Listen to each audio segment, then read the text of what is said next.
Yan, praise the Lord. So, Mayo na po ngayon. Today is May 3. Sabihin nyo nga, May. So, May 3 na, no, parang ang bilis po ng panahon po natin. Parang kailan lang, kasi simula lang, pero Mayo na. So, isang buwan na lang ay tayo po ay patapos na ng ating half of year ng June. So, ganun po siya kabilis. Pero sa bilis po ng panahon, I hope and pray na tayo po ay natututo at patuloy po tayong lumalago at nagmamature sa ating pong weekly attendance, sa ating weekly presence, sa ating pong pagpunta po sa simbahan na ito. Okay, so we are having a new series entitled Acts 29. Excited po ba tayo sa series na to? Hindi naman, hindi halata no? So dapat guys, expectant tayo at excited tayo sa Panginoon. Ipakita po natin sa Lord that we are excited to learn. Kasi si Lord, ang gusto ni Lord pag nagre-respond tayo, minsan nandoon yung susi ng answered prayer, ng blessing ni Lord sa atin, yung ating pagre-respond. Dapat magkikaroon tayo ng culture of responding, of response. Diba, pag si Lord nagtanong na, sino gusto ng blessing dito? Tapos tayo, ay, di ba? Sabi niya, kung meron lang isa o tatlo na magre-respond ako, yun ang bibigyan ni Lord. So in our series for this month of May, pag-aaralan po natin yung Book of Acts. Kaya po siya Acts 29. Ang pag-aaralan po natin for this monthly series is ang aklat po ng mga gawa. You know what? The Book of Acts is also known as the Acts of the Apostles. So, Book of Acts, ito po yung mga gawa ng mga apostol. Ibig sabihin po, dito po nakarecord yung panimula po ng unang simbahan. Yung pag-usbong po ng unang simbahan sa pamamagitan po ng mga apostles. Yung 12 apostles, nung si Judas namatay, may pumalit po sa kanya. At doon po nagsimula yung pag-usbong ng simbahan. The moment na si Jesus Christ ay muling resurrected, nabuhay muli, at tumungo na sa langit, then saka po umusbong at lumago yung ating po mga simbahan. Yung panimula, yung paghayo, paglago at pagdami ng simbahan sa buong mundo at kasama po ang Pilipinas. Ngayon, at buong iba pang parte ng mundo ay nabahaginan na o nakarinig na salita ng Diyos. So, ngayon po, yan po ang ating buong series, The Book of Acts. Pag-aaralan po na, The Book of Acts has 28 chapters. Yung 29, ewan ko ba 29 po yan. Acts 29. Ang tanong, sino po ang nagsulat o sino ang author ng Book of Acts? Aklat ng mga gawa. Sino nagsulat? Si Pablo. Mali po. Ang nagsulat po ng Book of Acts, walang iba kundi si Luke. Sabihin niyo nga si Luke. Yan. Bakit siya Luke? Kasi siya ay nakalook sa taas. Hindi po. Joke lang po yun. Ha? So, ang name niya po ay si Luke. He is not part of the apostles. Si Luke po siya po yung author ng Book of Acts. At the same time, siya rin po yung author ng Book of Luke. The Gospel of Luke.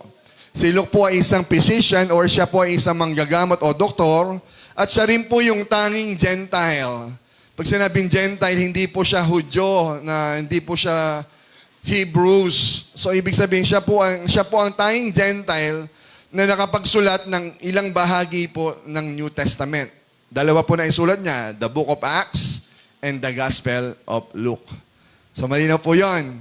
Biro nyo, no? Hindi siya Hebreo, hindi siya Hudyo, pero kasama siya sa nagsulat ng Bible. Ayun po ang istorya ni Luke. At ano pa, si Luke po ay hindi po kasama sa apostles, pero siya yung madalas nakasama naman ni Apostle Pablo. So, madalas partner niya po yan, si Apostle Pablo, si Luke. At si Luke po ang kanyang tinatawag na loyal companion ni Apostle Paul. So, kung meron, si Pablo ay marami naging partner. Si Pablo, nag-partner niya si Peter, nagtalo sila. Nag-partner niya sila, marami pa, no? Sila Silas at iba pa. Pero ang talagang faithful partner ni Apostle Paul, walang iba kundi si Luke. Yan, naging partner niya sa mission, sa sa time ng kahirapan, hindi siya iniwan ni Luke. Actually, siya yung isa sa naging talagang traveling physician niya, traveling doctor niya. At si Luke din po ang kanya pong eyewitness sa lahat po na nangyari kay Apostle Paul. Lahat ng pinuntahan niya, ng journey niya, si Luke po ang kanya pong parang biographer, tagasulat po ng kaysaysayan kung anong nangyayari. Si Pablo po yon. Si Pablo ang tagapangaral, si Luke naman yung tagasulat ng nangyayari kay Apostle Paul in the book of Luke. Malinaw po. Okay, so may tanong muna ako para magtuloy-tuloy tayo sa ating pong topic. Sino dito yung mahilig manood sa Netflix? Totoo, yung nagne-Netflix. Yan yung mga teleserye na lang. Nanonood ng mga teleserye sa TV, mga telenovela, Korean novela. Di ba't meron, kaya nga siya series, ibig sabihin, hindi po siya nagtutuloy-tuloy. At minsan, alam niyo po yung feeling na nung sinasabi nung series, ay tayo po ay nandoon na sa season finale na ng palabas po na yon. Tapos biglang mag-end sa isang malaking posing or naka-cliffhanger na. Nandoon ka na sa climax eh. Diba? Minsan nabibitin tayo or minsan alam mo nang tapos na yung movie kasi sinabi niya last season na. Pero bakit? Ano nangyari? Ba't nabitin? Akala ko tapos na. Yung pala, hindi pa pala siya tapos para mapapatanong. Pag nag-stop siya, gano'n na yon. Naranasan niyo yung ganong feeling sa mga Netflix na pinapanood natin? Yung mga series? Di ba mapapatanong tayo, anong nangyari? Yun na ba yun? Yun na ba ending nun? Ganun na lang? Diba? Nagigets? Tulad na lang po ng palabas na to. Baka napanood niyo yun sa Netflix. Yan. Di ba? Alice in? Hindi na, iba yon. Wonderland nung mga 1970 pa yun eh. Diba? Ito, Alice in Borderland. Yan po ang bago. Pero luma na rin po yan. Pero I think naka 2 o 3 series po ito. Ilang series ito? 3? Tama? Diba? 3 season? Diba? 3 ano niya? You know what? Ito pong Alice in Borderland, actually maganda po siya. Kung mahilig po kayo sa mga sci-fi, suspense, or mga palaisipan, ayan po yung movie niyan, yung series ano na yan. It is a Japanese-made series. Pero yung alam niyo ba yung nandoon siya it is a game, a real-life game eh, yung palabas po na yan. Yung nandoon siya sa dulo ng level, tapos nakikita natin na parang meron pa siyang kasunod. Ending na siya, pero bakit may gumagalaw pa ron? Diba? Alam natin tapos na, pero parang hindi pa siya tapos. Ganun po yung series po na yan, yung movie na yan, yung palabas po na yan. Or kung hindi naman yan, baka ito naman napapanood nyo. Series din ito eh. Yan. Sino nag-enjoy dyan? Mga kinilig dyan. Diba? Crash Landing on You. So ano nangyari kay Captain Ri? At ano na nangyari kay Siri ba? Siri? Nung sila ay naghiwalay na. Naghiwalay na sila sa borderline ng North Korea, at South Korea. Anong nangyari? Ano na nangyari? Ganun na lang ba yun? Nung gumaling siya, nabaril, magaling na. Ano nangyari? So, minsan inaabangan natin, biglang natatapos. Ano nangyari sa Switzerland? Sila ba'y naging sweet pa sa Switzerland? So, ano na? Talaga ba naghiwalay na sila?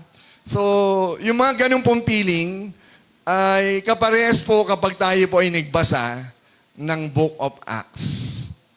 Amen. Sa Book of Acts, sa chapter 28, meron pong nakasulat po doon na parang bitin. Kaya ngayon, yung series po natin is Acts 29. Dahil tayo po ang magtutuloy ng katapusan ng Acts 28. Kasi ang Acts 28 ay parang bitin. Amen po ba? Bitin po yung Acts 28. Kung babasahin po natin na parang bitin siya kasi wala pong closing si Luke. Wala po siyang sinabing, and this is the final or this is the end. Walang formal closing na sinambit si Luke sa kanyang aklat ng Acts. Why? Bakit po walang hinto? Because the Holy Spirit work didn't end in the first century. Hindi po natapos doon. Bakit? Kasi iniwan po, sinadya pong iwan ito ng banal na espiritu an open-ended dahil tayo po ang continuation ng kwento ng Book of Acts. Kasi the Book of Acts is a story of the church. At until now, we still have the church. Tayo po yung karugtong ng simbahan ng mga unang Kristiyano. The mission continues through us at tayo po ngayon yung tinatawag nating Acts 29. 29. Ganun ba yun? Tama ba yun? Ay ba yun? Ano yun? 20? 21 pala. 21. Hindi, 29 na, nabago na. So the title of today's sermons ay pinamagatan ko pong To Be Continued. Yan po ang title for our first week ng ating pong Acts 29, To Be Continued, or The Unfinished Story. Yung istorya na hindi pa natapos kasi tayo yung karugtong. Okay? So simulan po natin sa Acts 28, verse 30 to 31. This is the last two verses na sinabi po dyan. It's a story about Paul, na kung saan si Paul po ay nakulong. Ito po yung uling araw niya sa mundo. Hindi sinabi rito yung pagkamatay niya kasi sa ibang book nabanggit. Pero dito sa Acts 29, ito yung pagkakasabi. He lived there 2 whole years at his own expense and welcomed all who came him. Tumatanggap daw siya ng mga bisita.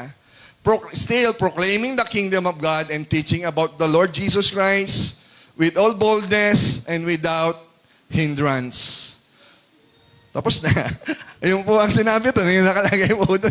Ganun lang. So parang wala na. Ganun lang. Walang end, walang amen. Walang binanggit, walang formal ending na binanggit si Luke sa aklat na yan.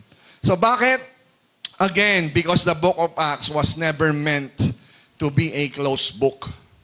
It is an open-ended mission. Sabihin nyo nga, mission.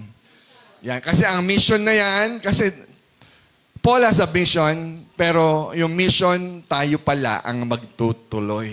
It's an open-ended mission. Okay? Kung yung last month series po natin about Tetelestai, ang sabi po ng Tetelestai, it is finished. Meaning, tinapos na ni Lord yung redemptive mission niya. Pero dito po sa Acts 29, hindi pa tapos ang mission naman natin. Sa Tetelestai, natapos ni Lord ang mission niya, pero dito sa Acts 29, hindi pa tapos ang mission mo. Sabi mo sa katabi mo, hindi pa tapos ang mission mo. Gusto mo na ba matapos? Gusto mo ba tapusin na ni Lord? Tapusin na ni Lord? Tapusin yung buhay? Okay, so 3 puntos ang gusto ko pong i-share for this to be continued. The unfinished story na pag-aaralan po natin as part of Acts 29. Ano bang matututunan natin? Tayo po bilang Sogsim Church. Tayo po bilang Kristiyano na nagmamahal sa Panginoon. Number 1 is what we call the gospel is unhindered. Sabihin nyo nga, unhindered. Ibig sabihin, yung mabuting balita ni Kristo, yung pagpapatuloy ng Acts 29, this is unhindered. The gospel of the Lord Jesus Christ ay hindi po mapipigilan. Again, basahin po natin. Acts 28, verse 31. The final verse, last verse na binanggit ni Apostle Paul sa kanya pong kwento sa Book of Acts. Proclaiming the kingdom of God and teaching about the Lord Jesus Christ with all boldness and without hindrance. The proclaiming of the gospel. So nakita po natin dito na si Paul, kahit siya po ay nakakulong, he was in prison, he was house arrest, pero ang salita ng Diyos ay hindi nakulong. Again, si Pablo ay nakulong, pero ang salita ng Diyos ay hindi kailanman nakulong. Malino ba yun? Si Pablo nakulong, pero ang salita ng Diyos hindi kailanman nakulong. So despite the change na meron si Pablo, the gospel was still advancing. Nakakulong ka, pero yung gospel nag-a-advance. Paano yun? Paano nangyari yun? Kung kailan lang kulong, saka lumaganap ang mabuting balita.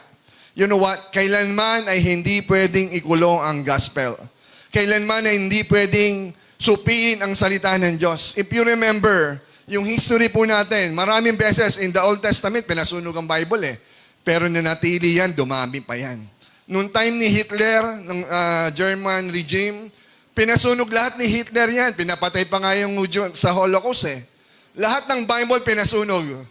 Tanong, naubos ba talaga? Hindi ba't mas dumami pa? At dumating yung time, still the best-selling book of all time.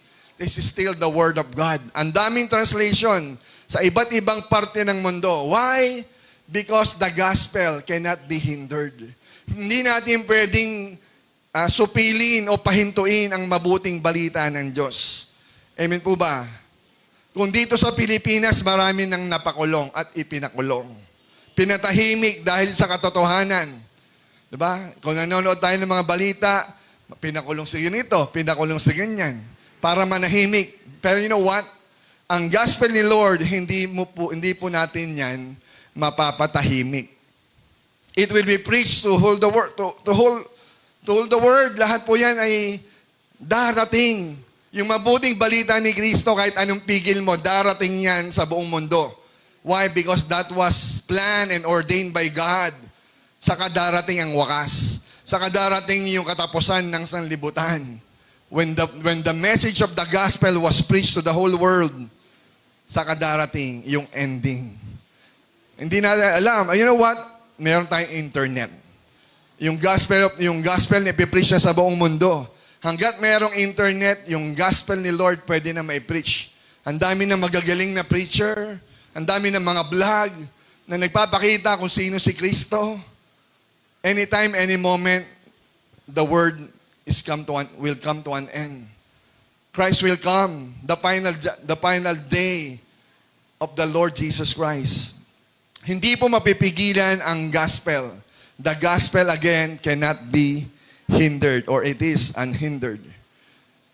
Example po, kung babalikan po natin yung kwento kilala niyo si Stephen? Yung pinagbabato? hindi si Stephen Curry Yung pinagbabato hanggang sa mamatay. Di ba actually si Pablo po ang nagpahuli dyan. Kasi si Pablo po ay part po ng part po siya ng Pariseo. Isa po siya sa mga Pharisee. Si Paul, hindi pa po siya Kristiyano. Si Pablo po ay persecutioner ng mga Kristiyano. At nung unang Kristiyano na naging martyr, walang iba kundi si Stephen or si Esteban. Pinagbabato hanggang sa mamatay because of the gospel. Because of the word of God is preaching to the whole world sa area po nila. Ang akala ng mga kalaban ng Kristyanismo, dahil po sa patayan ay mapapatigil po ang gospel. Dahil po sa pagpapakulong, dahil sa persecution, mapapatahimik ang gospel. Pero hindi nila alam, dahil sa mga pinagagawa nila, mas lalong na-scattered or naipalaganap ang mabuting balita sa buong mundo. Diba?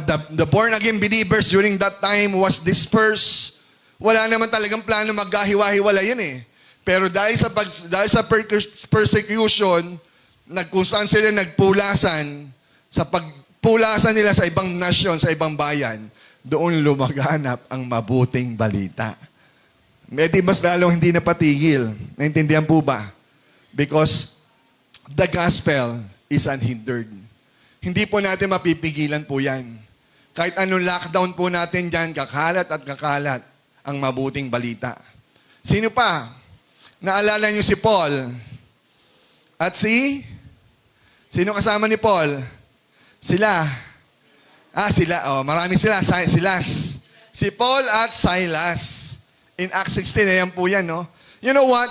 Nakakulong po si Paul at Silas because of the gospel.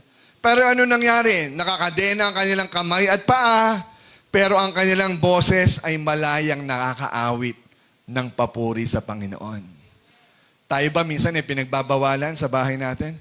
Ano ba yan pinakikingay mo? Ingay mo. Diba? Minsan nga, yung simbahan natin dati, naalala niya, pinagbabato pa tayo. Kasi nakakarinig sila ng gospel, piling nila sila ang sinisermonan. Diba? Hindi naman kayo yun, nandito lang. Pero dumarating pa rin yung mabuting balita. At eto pong sila Pablo at Silas ay pinatitigil. Huwag niyo ipangaral yan. Ang kukulit nyo, lagi na lang kayo hinuhuli. Pero sila Paul at Silas patuloy at patuloy nangangaral sa ibang bayan ng Asia. You know what happened? Nakakulong man ang kanilang kamay at paa, pero ang kanilang bibig ay malayang magsalita ng papuri sa Diyos. And what happened? Ano naging resulta? The jailer and all his family were saved. Biro mo, tinalian ka na, yung nagbabantay sa'yo sa kulungan, ngayon kasama mo nang nagpupuri sa Panginoon. Because the gospel cannot be hindered. Minsan sa buhay natin, yung mga taong pumipigil sa atin, kasama mo na ngayon. Di ba dati? Yung nanay mo, pinipigilan ka dati, ngayon kasama ko na. Yung kapatid mo, kapatid, wag po tayong mawalan ng pag-asa. Because the gospel cannot be hindered. Amen? Isa lang ang manampalataya sa atin, buong sambayanan natin ang maliligtas. Di ba yung tinanong ng jailer anong gagawin ko para maligtas? Sumampalataya ka. Ikaw at ang iyong buong sambayanan maliligtas. That's the promise of the gospel. Because the gospel cannot be hindered. Amen po ba? So anong application? Minsan iniisip po kasi natin, ang hirap mag-share ng word or ng gospel ngayon. Pastor, ang hirap po mag-share ngayon. Ang daming opposition, ang dami rin distraction. Napakahirap. Pero you know what? In the story, tignan natin si Pablo, kahit po siya ay naka-house arrest, pero yung mission nagpapatuloy. Amen. Sa panahon po natin ngayon, feeling mo parang pinipigilan tayo, feeling natin parang hirap, pero sana maisipan natin, even if we are bind or house arrest, the mission of God continued. Amen. Why? Because God's mission does not depend on our comfort or on our purpose circumstance. Hindi po nakabase ang gospel na dapat, kung ang gospel po hindi nakabasa sa comfort lang natin, kung kailan tayong gusto lang natin magsalita, kung kailan tayo komportable, saka lang tayo tatayo, saka lang tayo mag-share. Kasi komportable, hindi nakakatakot, hindi nasa comfort zone lang ako. Hindi po ganun ang gospel. God's mission does not depend on our comfort and on purpose, circumstance. Ang plano ng Diyos, kailanman wala pong makapipigil. Amen po ba ron? Kaya nga, hindi kailangan ng Diyos ang perpektong sitwasyon para gumawa ng perpektong milagro. Kung tayo po kapatid, kung piling mo tayo po ay nasa unperfect situations, Pastor, parang hindi yata applicable. Parang di pa time na mag-share ng gospel. You know what? Kahit wala ka sa perfectong panahon o sitwasyon, pero ang God ay kaya pa rin gumawa ng perfect miracle para sa iyo. Amen? Yung akala mo, wala nang pag-asa yung buhay mo. Yung akala mo, dead end na ako, wala na, nasa dulo na ako ng bangin. Anytime, pwede na akong bumigay, pwede na akong mabaliw, pwede na akong sumuko, mawala sa mundo. Diba? Parang gusto mo nang kumanta ng... diba? Gusto mo nang bumigay. Pero, kapit lang kapatid. Kung ang gospel is hindi na pahinto, si Lord, darating yung time, papahintuin niya yung mga problema mo. Amen po ba? Minsan, God use obstacles as opportunities. Kagaya po ng mga naunang example. Kung kailan may difficulties, saka dumarating yung opportunities. Why? Because your situation today cannot stop God's mission. Nasaan na? Yan. Your situation today cannot stop God's mission. Ano man ang sitwasyon mo, kapatid, ang mission ni Lord kailanman ay hindi mapapahinto. Sana ganun ang mindset natin. Nakita natin dito, bagamat nakakulong si Pablo, God's mission is unhindered. Bakit kaya? Ano nakita natin? Ano nakita natin sa verse? Sabi kasi ron, because of his boldness. Nabasa niyo yun? Kasi si Pablo, bakit hindi napahinto ang gospel? Kasi si Pablo bold. Sabi niyo nga bold. Hindi po siya bold na nakahubad, kundi po siya ay matapang. Di ba? Matapang siya magsalita. Hindi siya napipipi. Di ba yung nangyayari sa atin, sa kabila ng kaguluhan, pinapatahimik tayo ba'y napipipi? Kung para sa tama ang ating pong nilalakad, diba? Para sa katwiran, bakit tayo mananahimik? Si Pablo po naging bold sa kanyang pananampalataya. Tayo po, kung gusto natin magpatuloy ang faith like Paul sa ating Acts 29, dapat bold din po tayo sa ating faith. Amen po ba? Paano tayo magpapatuloy as Acts 29? Si Paul sa Acts 28, he was bold in his faith. Saan po natin nakikita ito? Paano nagmanifest yung boldness niya? Di ba, nabasa rin natin eh. Si Pablo, ginamit niya yung kanyang inuupahang bahay. Habang nakakulong siya, biro mo, naka-house arrest siya, pero pinapatuloy niya pa rin yung tao na makinig sa kanya. Amen? Ginamit ni Pablo yung kanyang bahay para sa mabuting balita. Kahit nakakulong. So anong ibig sabihin? Tayo kaya, ikaw kaya kapatid, yung bahay ba natin, nagamit ba para sa salita ng Diyos? Na-welcome ba ang ating tahanan o matagal gusto natin, doon na lang tayo sa church kasi malamig. You know what? The gospel must go out. Lumabas tayo sa comfort zone natin. That is mission. Amen. Gamitin, kung nasa bahay man tayo, sana yung bahay man lang natin, hindi man tayo makalabas ang bahay, doon tayo sa bahay mo, yung bahay mo ba ay nagamit minsan para sa mga Bible study? Amen po ba? Ang sasakyan ba natin ay nagamit para maghatid ng kaluluwa, para maghatid ng gamit o pangangailangan sa iglesia? O ang sasakyan natin ay para sa atin lang? Hindi, pang ano lang yan eh. Panglakad lang yan eh.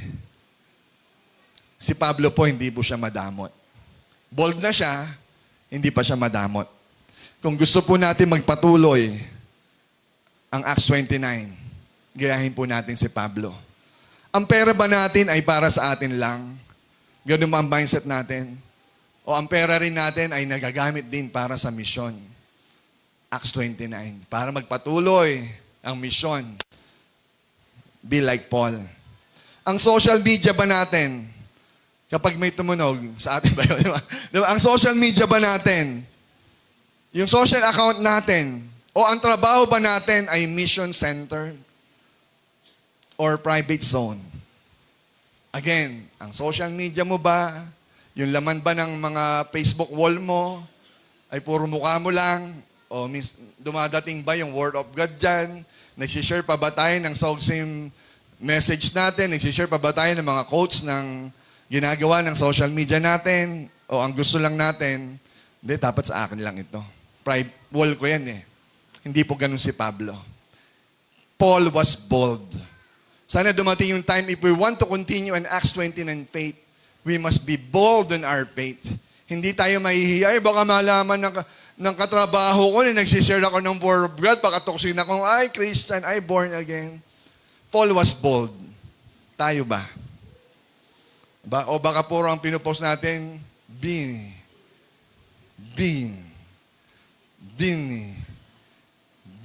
ba? Si Bini 1, Bini 2. Bini, baka, ibang Bini, baka Bini Andrew iyan, ha? Ba? Anong pinopost natin? Ang ating social media ba ay gospel-centered or self-centered? Nakukwento ba natin ang kwento nila Pablo at Silas? O baka ibang Pablo ang kilala nyo, na idol nyo? Hindi si Pablo ng Bible, kundi si Pablo at si Silas. Si Pablo at Estel pala ang kilala nyo. 29. Diba? SB? Diba? Kilala natin ang kwento ng SB19. Pero yung kwento ni Pablo ba, alam natin. Challenge po, mga kapatid. Hindi iniintay ng Diyos na maging free tayo sa problema bago tayo maging useful sa Kanya. Ang tanong, handa ka bang magsulat ng Acts 29 kahit may dinadala kang kadena o problema? Sino may problema rito? Pastor, wag muna ako. May struggle ako eh. Kulang ang budget ko eh. Saka na ako magpapagamit. Pastor, hindi pa ako okay eh. Galit pa ako sa kanya eh. E di, tanggalin mo ang galit mo. Eh, pastor, kulang pa ang budget, saka na ako magpapastor. Yun, naging pastor ako. Amen? Kapatid, hindi kailanman mahihindered ang gospel. Hindi kailanman mahihindered ang calling ni Lord sa atin. Amen po ba? Kung tayo ay willing magpagamit. Huwag natin hintayin maging malaya tayo sa problema. Ngayon pa lang, sa kabila ng problema mo. Lahat tayo may problema. Sino walang problema rito? How to be you? Ha? Lahat tayo may problema, pero hindi dahil sa problema, titigil tayo para magamit sa pagtawag niya. Amen. That's number 1. Natututo? Tapos na ako. Number 2. Number 2 is what we call the same power. Sabihin nyo nga, power. So anong power yan? Acts chapter 1, verse 8. Again, from the book of Acts. But you will receive power when the Holy Spirit has come upon you. And you will be my witnesses in Jerusalem, in all Judea, in all Samaria, and to the ends of the world or of the earth. Amen. Kapatid, kapag ang Holy Spirit ang lumukob sa atin, sigurado there is power. Amen po ba? Yung power na yun ang magtutulak sa atin mag-share, to be bold. Sa Jerusalem, sa bahay mo, sa kapitbahay mo, sa Judea, sa Samaria, hanggang sa dulo ng mundo. Ang Book of Acts ay hindi lang po tungkol sa Acts of the Apostles. Ito rin ay tungkol sa Acts of the Spirit. Amen. Ang Book of Acts is about the power of the Holy Spirit. You know what? This is chapter 1. Mula chapter 1 hanggang chapter 28, ang banal na Espiritu ang siyang direktor ng mga disciples, ng mga sumusunod ni Kristo. At sana tayo po hanggang chapter 29, which is Acts 29, hindi po natin magagawa ang mission ng gospel sharing kung wala ang power ng banal na Espiritu Santo. Amen po ba ron? Kaya si Pablo naging matapang because of Acts 1:8. Because of the power of the Spirit. Hanggang chapter 28, dala niya yan. Nandun ang banal na Espiritu, kaya siya bold. Hindi tayo bold kasi baka walang power. Saan galing yung power ni Pablo? Sa Acts 1:8. Ang Acts 29 ay nangangailangan ng power ng Acts 1:8. Amen po ba? Balikan po natin, hindi tayo pwedeng umarya dahil magaling tayo. Kailangan natin ang banal na Espiritu. Hindi natin kayang ituloy ang kwento, masisira ang kwento. You know what? Ang pangit ng ending. Kung wala ang author, ang banal na Espiritu. May kausap pa ba ako? You know what? Ang church. Ang church po ay parang isang mamahaling sasakyan. Nakakita na kayo ng mamahaling sasakyan? Ba? Porsche, Ferrari, Lamborghini, Audi, Joyce Royce, ano pa, Ladies' Choice. Ay, ba yun? Ang church po ay parang isang mamahaling sasakyan. Di ba? Magagandang sasakyan na pwedeng hangaan, pwedeng higaan, pwedeng upuan. Pero you know what? Hindi po makakarating yung sasakyan na yon. O hindi makakarating ang simbahan sa kanyang misyon kung walang gas. At ang gas po ay ang Holy Spirit. Hindi ubra. Kahit gaano kaganda ang simbahan, kahit gaano kaganda ang mga gamit, kahit gaano kalaki, kahit gaano kalamig, hindi uusad, hindi tatakbo ang misyon sa kanyang destinasyon kung walang gas, walang Holy Spirit. Yun ang dapat natin hanapin at hingin. Madalas, lagi, ang pagsama ng banal na Espiritu. Walang kwenta ang ganda kung ganda lang. Kailangan natin ng banal na Espiritu. Amen po ba? Anong lesson natin? God may use ordinary people and have extraordinary power or extraordinary result. Bakit? Because of the Holy Spirit. Kahit hindi po kayo aral, kahit hindi tayo kasing gwapo ni Pastor Joseph, pwede pa rin tayong maging pastor. Amen. Gagamitin pa rin ni Lord ang ordinary people to do an extraordinary work or result.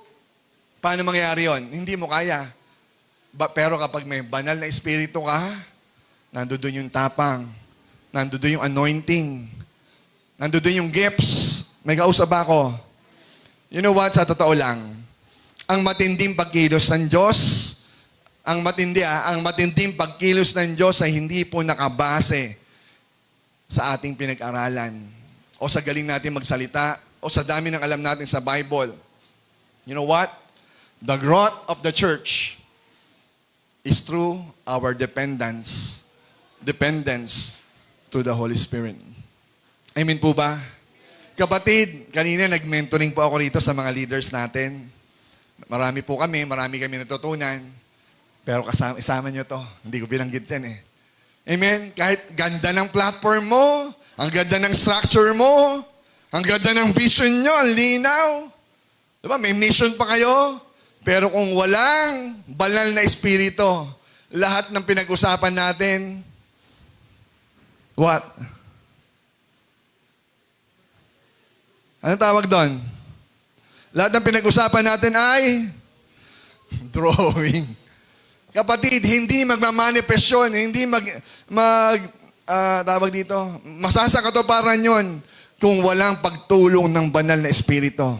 Because the growth of the church is through the dependence to the Holy Spirit. Amen po ba?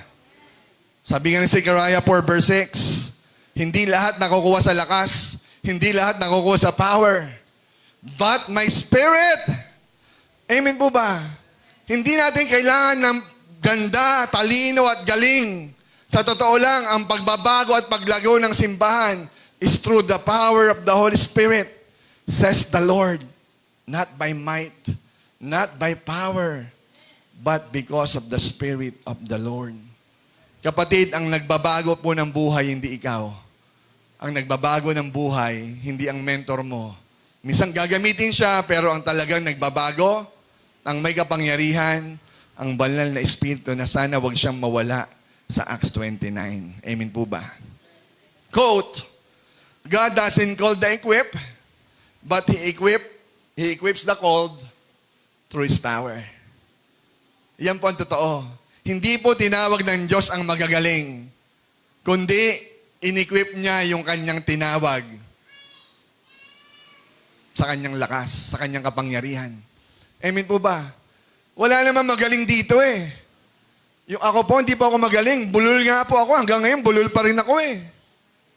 Pero, pwede akong gamitin ni Lord as His mouthpiece. Si Moses nga, utal-utal eh. Bakit ako, Lord? Ba't ako? Panigiring si Moses dati. Pero, because of the power of the Holy Spirit, we can do extraordinary works. Because God equipped us when He called. Amen po ba? Hindi mo kailangan maging trained na, hindi mo kailangan maging magaling na. Kailangan mo lang available ka at ang puso mo ay handa. Kasi ini-equip ni Lord yung lahat ng tinawag niya. Michael, tinawag kita. Huwag kang absent. Diba? Pag tinawag ka, i-equip ka niya. Diba? Hindi natin kailangan ng galing. Iba nga magaling, pero wala naman. Kailangan natin yung available at tinawag. May kausap ba ako? Challenge. Sino po sa atin? Ang challenge po dito, sino po sa atin yung lagi tayong pagod, lagi tayong mabilis magsawa, nabe-burnout tayo sa ministry. You know what's the problem? Maybe because we do it all our own without the presence of the Holy Spirit. Ang dali lang mapagod. Kahit konti lang ang ginagawa natin. Why? Ang bilis natin ma-drain, ma-burn out because we do not have the power of the Holy Spirit. Ba, si Himan niya, sabi niya, I have the power. Diba? Hindi naman tayo ganon. But we have the power of the Holy Spirit. Kapatid, yun talaga ang kailangan natin. Amen? Tama naman na nagsasalita naman tayo, kumikilos naman tayo, Nagpipreach naman tayo, nangangaral naman tayo, nagla-life group naman tayo. Pero bakit para walang impact yung ginagawa natin? Nagbi-ministry naman tayo, bakit para walang dating? Bakit walang changes, walang transformation? You know what? Maybe because we rely too much on ourselves, on our strength, and not depend on the Holy Spirit. Amen. Kapatid, huwag tayong manangan. Sabi nga nila, huwag kang manangan sa sarili mong karunungan. But trust and depend on the Lord. Acknowledge Him and He will restore our path straight. Amen po ba? We cannot give what we do not have. Hindi po natin kayang magbigay yung mga bagay na wala sa atin. Paano tayo magbibigay ng lakas kung tayo mismo mahina? Kung tayo mismo tuyot? Kung tayo mismo wala ng spiritual life? Paano tayo magsusulat ng next chapter ng Acts 29 kung hindi tayo puno ng banal na Espiritu Santo? May kausap. Kilala niyo ba yung Holy Spirit? O baka nung nag-encounter lang kayo, doon nyo lang na-meet ang Holy Spirit.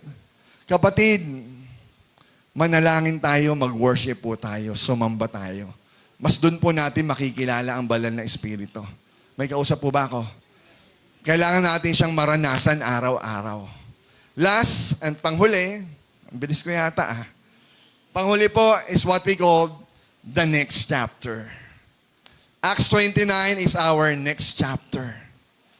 Sabi na Acts chapter 20, verse 24, but I do not, sabi ni Paul, I do not account my life of any value, nor as precious to myself.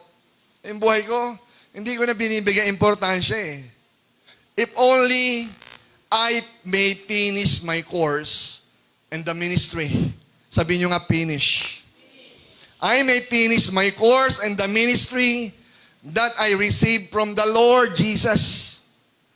Ano yon? To testify to the gospel of grace of God.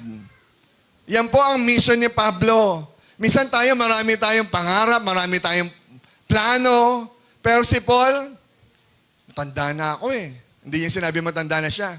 Sabi niya, I do not consider myself worth valuable pa. Para saan? For the sake that I may finish my course and the ministry na binigay ng Lord sa akin, na ipangaral at mag-testify sa gospel. You know what? Acts 29, that is our mission today. This is the next chapter. Tapos na yung Acts 28 eh. Sila yon, pero buhay pa ang church, tayo yon. Amen po ba? Natapos na yung Acts 28 by 10, pero naipasa ito ni Luke at ni Pablo sa atin. We are not just readers na nagbabasa ng Bible, but right now we are writers. Ang panulat natin ay hindi tinta, kundi ang ating buhay. Amen? Ano bang quote ba yun? We are the only Bible that people see. That people read. Diba? Wala lang ang Bible ngayon eh. Sa totoo lang. Hindi na nga nagbubukas ang Bible. Yung Bible na mahal, pinapamigay na lang ng maraming simbahan. Hindi na nga tinatanggap eh. Bakit? Kasi may transition na. Na ang Bible ngayon, hindi lang ang Bible sa papel. Pinasunog na nga yan eh, pero si God, niretain niya sa utak ng mga disciple. Pinasulat niya uli yan sa mga monks, walang mali. At ngayon, lantaran na yan sa ating social media, sa ating internet. Ang dami ng version niyan, ang ganda na. Tinanggal na yung mga ibang footnotes doon na eto na talagang actual. Nagigets niyo ba ako, kapatid? So, ibig sabihin, ang talagang titignan na lang ng mga unbelievers sa atin, hindi naman yung Bible na eh. Ikaw, tayo yung bagong Bible that they may see and read. Binabasa nila hindi yung nakasulat sa papel, kundi yung buhay mo ang binabasa nila. Pero anong buhay ang sinusulat mo ngayon? Amen po ba? Isipin mo ang buhay mo bilang isang libro. Diba? Ang tanong, tayo ay isang libro na babasahin ng mga anak natin, mga susunod na anak natin. Tayo yung libro na titignan ng katrabaho natin. Tayo yung libro na kung saan nakikita ng mga tao hindi pa nakakakilala sa Diyos. Ganyan ba ang born again? Kung yun lang born again, wag na. Parehas lang pala kayo eh. Kung ganun ang tingin sa atin, parang mali yata ang Acts 29 natin. May kausap ba ako? Kung tayo ang libro na kamumuhian ng mga tao sa labas, wag na lang. Ganun ba ang mindset nila sa atin? Kasi kung anong pinapakita mo sa kapwa mo, tayo yung nagiging Bible nila ngayon. Nagigets po ba? Hindi ko sinabing Bible tayo Ganun yung nagiging judgment sa atin kasi tayo yung representative Tayo yung nagpapakita kung ano yung nakasulat sa Bible. Ang tanong, anong klaseng chapter tayo ang makikita nila? Anong new chapter? Ano ang next chapter natin? Is it a chapter of faith or is it a chapter of fear? Puro tayo takot, puro tayo pagdududa, puro tayo pasaway. Ganun ba ang chapter na makikita ng bagong henerasyon ng mga Kristiyano? May kausap pa ba ako? Sabi ni Pablo, ang buhay niya, next slide anak. Sabi ni Pablo, ang buhay niya ay worth nothing. Di ba? Parang matapos niya lang yung assignment niya. Ano ang assignment niya? To testify, to evangelize. Yun po ang goal niya, mission. My life is worth nothing. Ang sabi ni Paul. Kasi ang purpose ni Paul, mission. Mag-testify. You know what? Ang new chapter ng buhay mo, ng buhay natin, hindi lang tungkol po sa personal success. Sabihin niyo nga, personal. Again, ang new chapter ng buhay mo, hindi ito tungkol sa personal success. If you remember, yung sabi ko nga sa NOP, we have a new song in our mouth. Yung new song na yon, it is a new mission. Sana ganun tayo. Bagong mission na. Ibig sabihin, this is not about our personal success. Acts 29 is not all about ourselves. This is about God. About God's mission. Ang tunay na success sa Acts 29 ay ang pagtatapos ng task na ibinigay ni Lord sa ating, kagaya ni Paul. I consider myself as nothing. Magawa ko lang yung mission ko, yung Great Commission. May kakampi pa ba ako rito? Quote, we are not just living to survive, but we are living to fulfill a mandate. Sana dumating tayo sa ganyang punto. Hindi lang tayo nabubuhay just to survive, but we live to thrive and to fulfill the gospel, the mandate. Hindi lang sarili natin. Diba? Kung hindi pera ang usapan dyan, absent ako dyan. Pag walang pera dyan, amen po ba? May pera o wala, dapat basta work of the Lord. Pastor, sama ako dyan. For the Lord dyan Pastor, mission yan Lagi akong kasama dyan. Basta usapang mission, kapatid, sama tayo dyan. Kung nararanasan natin ang biyaya ng Diyos, hindi po natin pwedeng sarilinin yung biyaya na to. Amen po ba? Natanggap natin yung grace, hindi natin pwedeng, ligtas na ako, sa langit na ako. Hindi ganon. Bakit? Because grace that is not shared is grace that is misunderstood. Kung ang grace na natanggap mo ay hindi mo kayang i-share, probably hindi mo naunawaan ang grace. Kasi ang grace na natanggap natin, ka-share talaga yon. Amen po ba? Pag hindi ka nag-share, ibig sabihin lang, hindi mo naunawaan ang gospel. Biro mo, gospel, niligtas ka ng Lord sa kapahamakan, niligtas ka ng Lord sa kasalanan, sa impyerno, at dadaling ka sa kaliwanagan, sa langit, at maging dito sa lupa, babaguhin ang buhay mo, tapos you are not sharing the gospel. Kapatid, buksan nyo, magising sana ang ating spiritual eyes and mind. If we have the gospel, how come we are not sharing it? Because grace is not shared. That is not shared. It's grace that is misunderstood. Sana naunawaan niyo po ako. Sabi ni Paul, my life is worth nothing. Sinasabi ni Paul, handaan niyang isakripisyo ang kanyang comfort at security niya para lang maipangaral ang ebanghelyo. Sana tayo ganun din. Pastor, yung anak ko may ano pa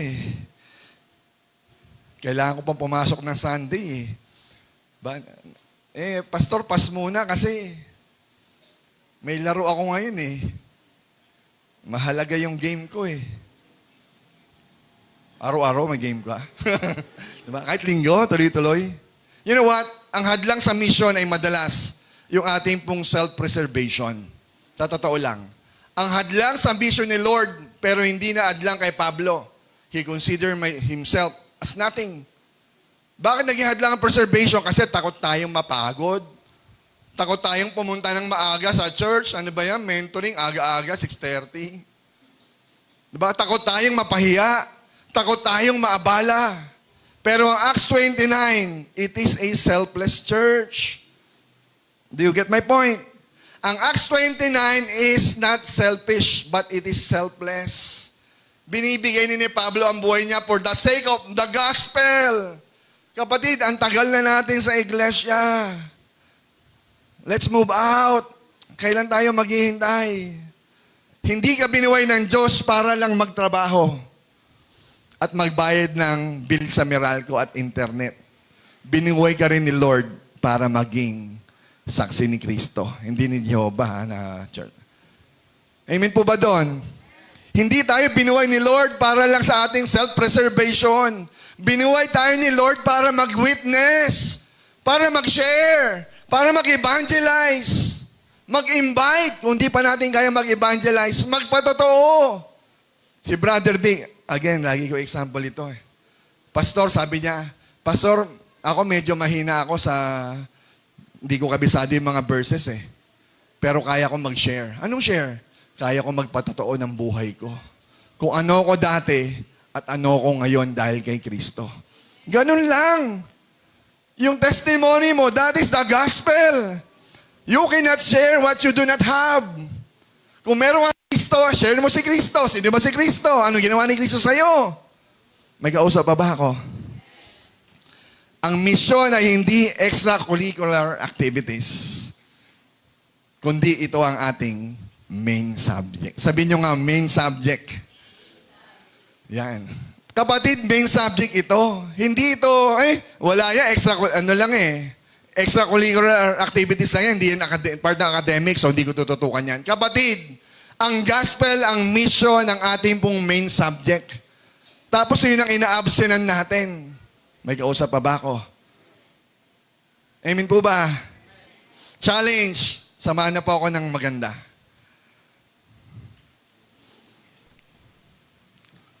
Kung titignan po natin, kapatid, kung titignan po natin yung ating pong schedules, yung ating priorities, ano po yung mahalaga sa atin? Ang mapaganda ang buhay natin? O matapos yung task ni God sa atin? Minsan, doon nagkakaroon ng distinction eh. Kung titignan po natin lahat ng pinagagawa natin, pinagpo-post natin, sinishare natin, ano ang lumalabas na mahalaga sa buhay natin? Mapaganda ang buhay natin o masenso ang buhay natin? O matapos natin yung assignment, yung task o purpose na binigay ng Diyos sa atin? Kapatid, Mayo na. January pa lang, ito ng mission natin. Mag-e-encounter na naman tayo. Pero, paano tayo nag-work para sa next encounter? Nagtatrabaho pa ba tayo o nanonood lang tayo sa sulok? May plano pa ba tayong magpastor? May plano pa ba tayong magpagamit sa Panginoon sa misyon?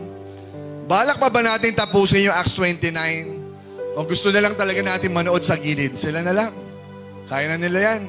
Dito lang ako.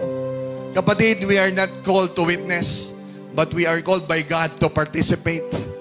All of us must run the race, and hindi tayo naririto para manood lang, makinig lang kay pastor. After ng preaching ni pastor, kayo naman. Pagbaba niyo yung hagdanan na yan, kayo naman. Tayo naman. Because we are the next Acts 29. Wala na Acts 30. Rapture na yon, kapatid. Gusto mo maiwan? Hanggang Acts 29 lang, the church. Wake up! Bago na, bangon na. It is finished.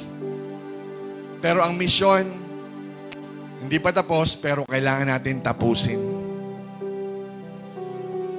Conclusion, as I summarize, hindi na patigil ang gospel because it is unhindered. Hindi na wala ang kapangyarihan. We have the same power. Kung meron Holy Spirit in Acts chapter 1, maging kay Paul in the end of his life, Acts 28, I believe the Holy Spirit is still alive and working in our lives para sa Acts 29. At hindi rin napahinto ang mission kasi nagpapatuloy ito sa atin ngayon. Amen po ba? May natutunan? Sige po, tayo po tayong lahat. Kung tayo po ay natuto, ibalik po natin sa Panginoon ang pagsamba, ang papuri, at pasasalamat. Hallelujah, Jesus. Thank you, God, for your word. Meron po tayong breaking of bread as our first Sunday. Awitan po natin ang Panginoon. Ibalik po natin sa Panginoon that as Acts 29 believers, gampanan po natin because the mission is unhindered. We have the same power. At tayo na yung next chapter. We are the next church na dala-dala natin yung gospel ng Panginoon. At hindi tayo mapapatahimik. Tatayo tayo, lalakasan natin ang ating loob, hahakbang tayo, magsisimula tayo sa mga bagay na hindi komportable sa atin, pero gagawin pa rin natin kasi ito ang gusto ng Lord sa atin.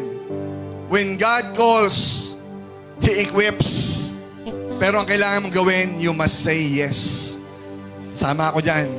Lord, sama ako dyan. Pastor, sama ako dyan. Sana ganun tayo. Mag-win tayo, mag-evangelize tayo, sama ako dyan. Hindi man tayo makasama physically, pero pastor, magsusuporta ako.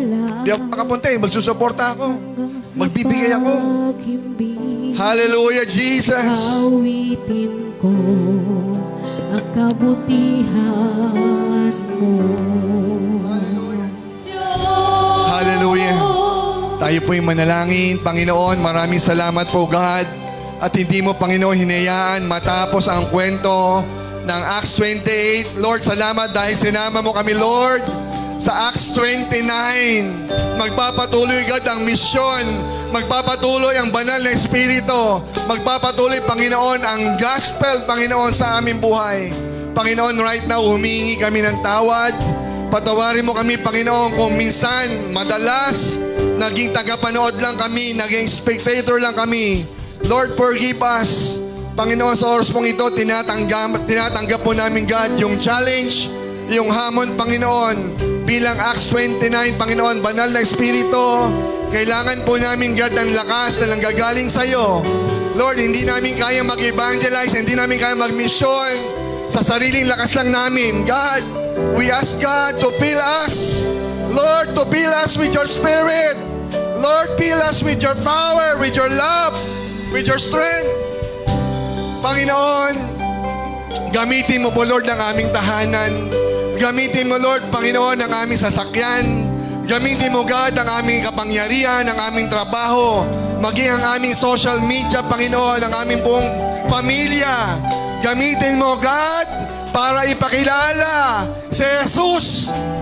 Lord, gamitin mo lahat sa amin for your sake, for your glory. In the name of Jesus. Panginoon, tulungan mo kami. Katulad ni Pablo, God, ituring namin yung mga bagay na sobrang halaga sa amin ay maging walang halaga. Kapalit, Panginoon, na magampanan namin yung mission namin na pinagkaloob mo. Lord, thank you so much. Sa iyo ang glory, God, for this morning. Sa iyo ang glory in Jesus' name.